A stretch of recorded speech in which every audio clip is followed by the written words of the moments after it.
G'day crew, and welcome to the first video of 2024. I have been out in the water this year, but it wasn't a stellar trip. As you know from all the rain we've had, the water was very muddy, extremely muddy. I'll show a clip of that shortly. But I couldn't find any fish. I think I saw maybe 3 or 4 fish on the sounder the whole trip. I managed to get 2 whiting, which isn't a feed, so I'm keeping them for bait. And I hooked up to a small mackerel which I had to throw back. Now I think that was about it for the whole trip. I'll show a couple of clips from it later on in this video, but what I thought I'd do in this video is show you how to set the drag on a conventional reel.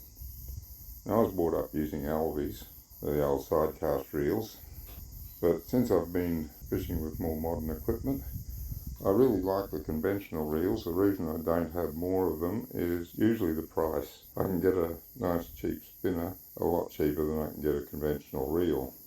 However, I'm getting a Christmas present which happens to have a conventional reel on it.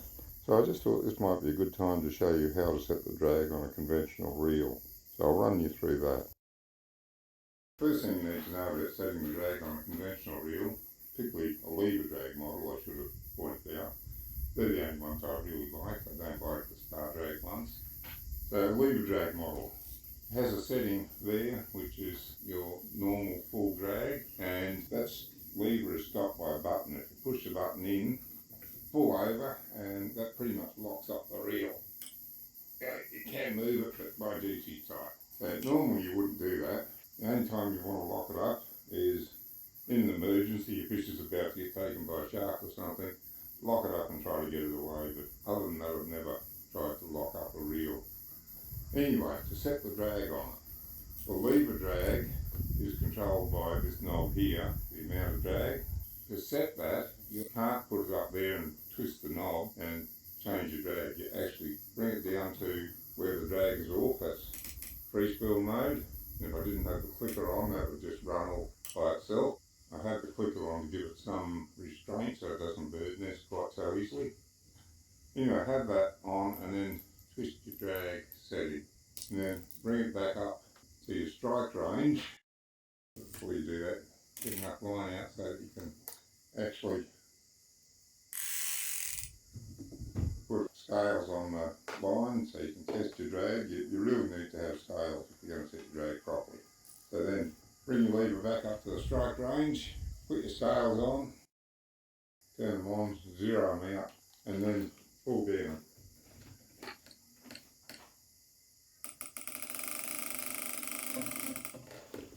Now, if you haven't got the proper set of scales, you've got to watch where the maximum setting is as you pull down on it. And the maximum setting there was 18 pounds of drag. I've got 80 pound line on here, and I never set more than 25 to 30% or a quarter to a third, 25 to say 33% of the rated line weight as my drag setting.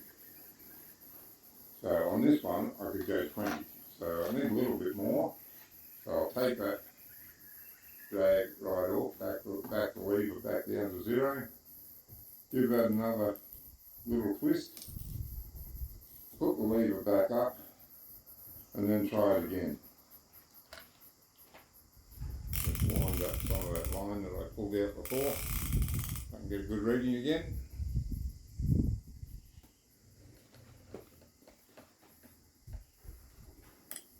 Oh, that was too much. That's gone 25 pounds.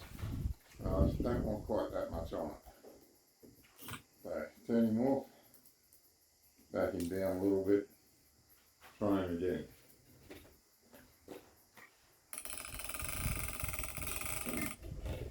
That's still 22 pounds, so I'm going to back it off. I want to get it around 20, close as I can to 20.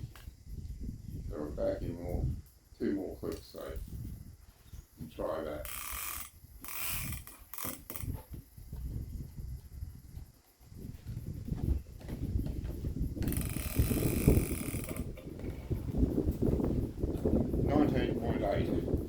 That is as good as perfect as I'm going to worry about. We'll just do it once more just to make sure the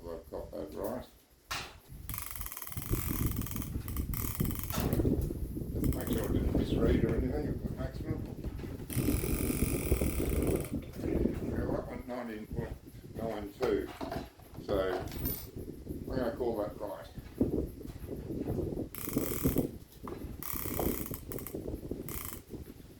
Let's reposition the camera and see if I can show you a couple of other things about setting your drag.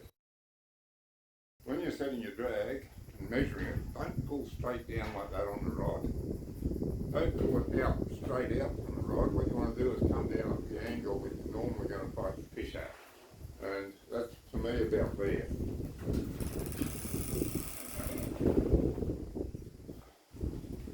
Okay, so ideally you would have a scales that have a spring scales, for instance, that have a sort of a pointer that shows you where your maximum weight was. So you pull the line out and then you read your pointer to see what the maximum was. With these digital ones, they're not quite as good.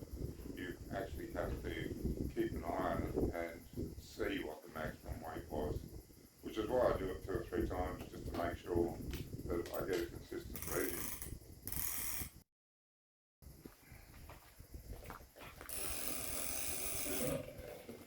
That was 19.93 there, so that's pretty consistent.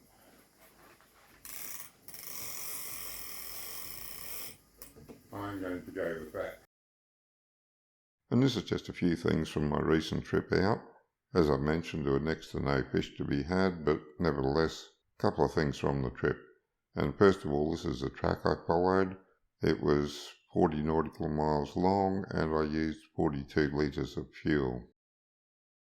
And this is where I got into fisherman's gutter. On the first 2 drops, I caught 2 whiting. Line was only in the water for half a minute before I got the bites. After that, there was nothing. The water was a bit dirty, but it wasn't too bad in fisherman's gutter. However, I had 2 whiting, the day was wearing on. I didn't spend any more time chasing any more whiting. I thought, well, these aren't a feed, I'll take them. I'll see if I can check out the foul ground or Harry's. I might be able to drop them down and get a snapper. However, both the foul ground and Harry's were well and truly fished. I did a quick pass around the foul ground, couldn't find anything on the sounder. Went over to Harry's, pretty much every mark I had there was someone on it. I did a pass over a couple of marks that weren't already staked out and saw nothing on the sounder, so I didn't stop. I'll take the whiting home and use them for bait next time. Popped. See if we got anything on him. Probably a grinner. See something behind him, but something's real big.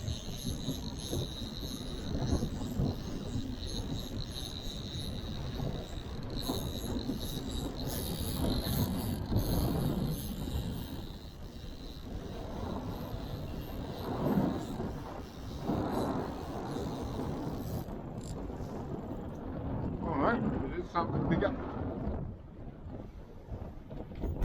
Get that battery.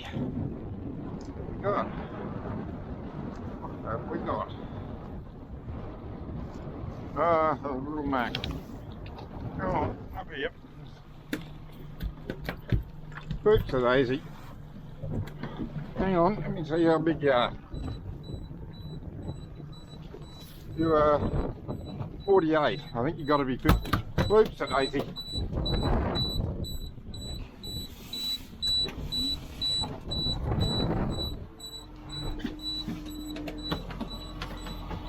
Okay, you're lucky boy.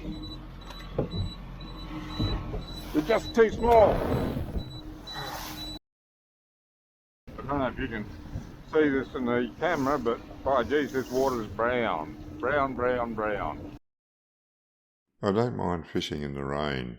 I've done that quite a few times, and there's been times where I've actually found the bite is better in the rain. After all, the fish don't care, they're already wet. However, when it's like this, it's been raining heavy and it's washed everything out into the water, I've always found the fishing to be very tough. But it was a pleasant day out. I always enjoy being out on the water, just cruising around. So it wasn't a total loss. Well, that's it for the video. The main thing was to show you how to set the drag on a conventional reel. There's a lot more I'd like to say about conventional reels versus spinning reels. I will do a video on that at some point in the future. Both have their strengths and weaknesses, but in general I prefer the conventional reel over the spinner for the sort of fishing that I do. Hopefully the weather gods will smile on us all, and I'll be out on the water for the next video with some successful fishing. Although that is debatable because I'm going to try something new next time I go out, something I've never tried before. Don't know whether it's going to work, but I'm going to do a video on it anyway. Until then, good fishing.